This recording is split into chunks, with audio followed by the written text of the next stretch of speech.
Hello everybody and welcome to Kapowtoys. I am your host Ben, and in today's video we are lucky enough to be taking an early look at the first offering from the guys over at Toy Alliance. This is the MAS Optimus Prime. Now the general consensus throughout Kapowtoys is that this thing is huge, extremely well built, amazingly articulated, and a cracking bargain for your buck. Standing at approximately 19 inches tall, Prime towers over even the mightiest of Masterpiece. With his beefier shoulders and his chunky smokestacks, it would appear Toy Alliance have taken a more creative stance on Optimus, giving him a slender waist with his metallic grille six-pack and not letting him miss a single leg day at the gym.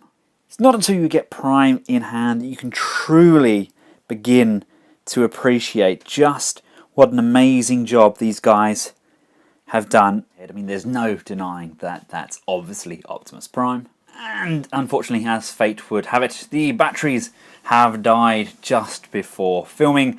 Prime does in fact have light up eyes, so we don't get that dead-eyed Optimus Prime look. Same goes with his Matrix of Leadership.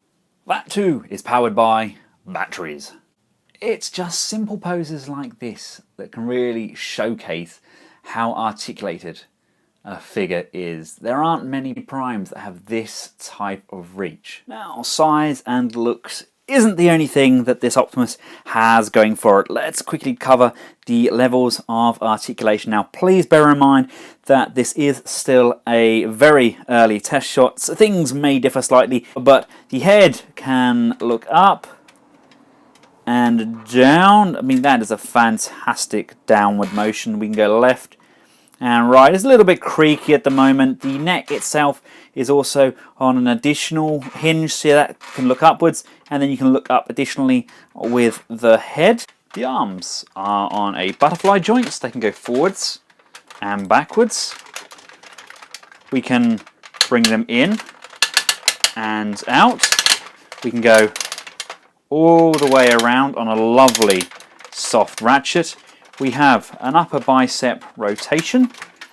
We have not one, but two joints at the elbow. The hands are on wrist rockers, which have a ball jointed mount. The hands can pivot.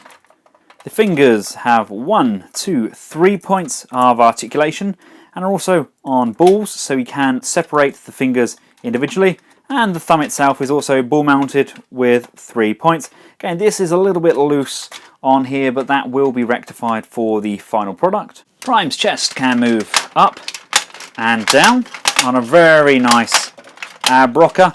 We also have a full rotation with absolutely no hindrance whatsoever. Each leg has 3 hip skirts, which allow the leg to go this far forwards, that far back. They're very heavy and weighty legs, but the joints do hold. They can come out to the side.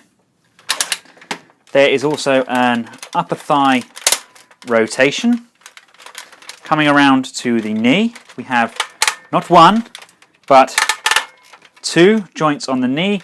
Again, Vangelis would be pleased. We have a disappearing knee joint. And from the front, when we bend the knee, we get this whole additional section become visible.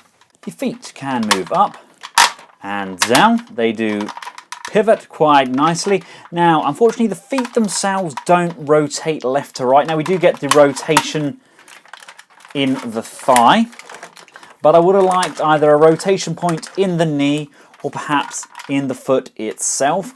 The wheels at the back do in fact roll, and size aside, there's not many primes that I know of that can pull off a pose like this. Now, what type of prime would Optimus be if he didn't have his rifle?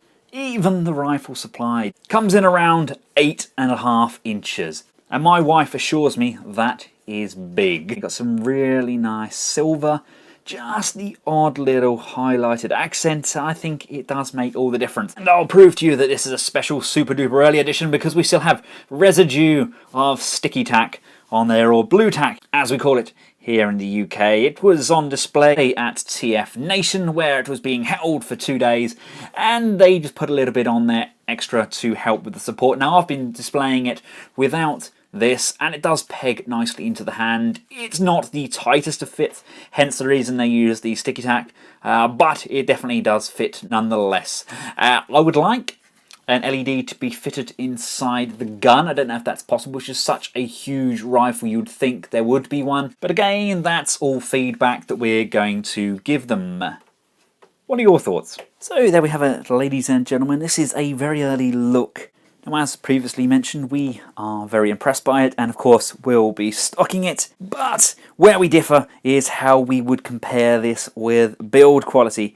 We've all agreed that it's fantastically built with a very high level of plastic, and in my personal opinion, I would liken this to the likes of the latest Fort Max or the Metroplex figure.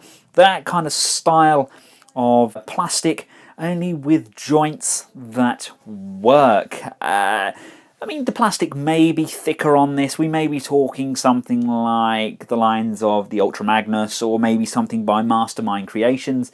But whatever it is, we are very impressed by it.